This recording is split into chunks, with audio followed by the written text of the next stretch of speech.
हर हर महादेव भोले के नाम में बागण तक पात जाना पर चढ़ जाला उहे हो जाला बवाल।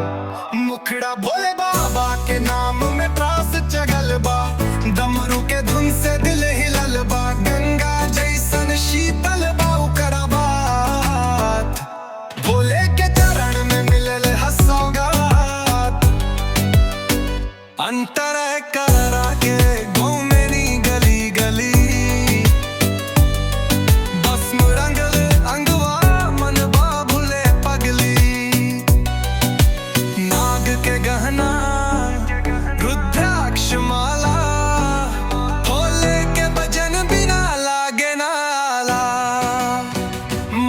भोले बाबा के नाम में चास्त जगल बा, डमरू के धुन से दिल हिलल बा।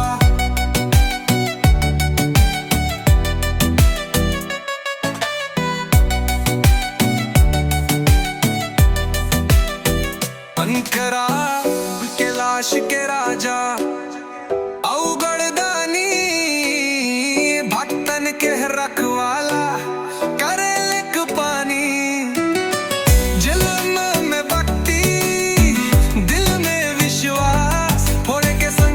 जन्म ओके मिलल प्रकाश।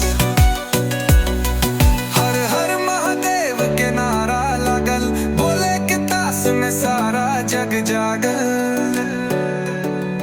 बोलो बम बम शिव शंकर बम बम, भोलेनाथ के भक्त बहम।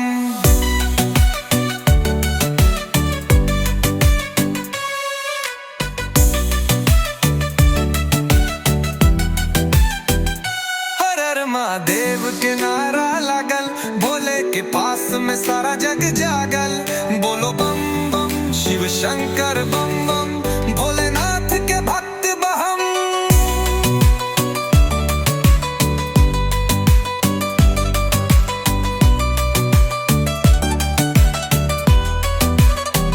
मुखरा भोले बाबा के नाम में कांस चरल बा, डमरू के धुन से दिल हिलल बा।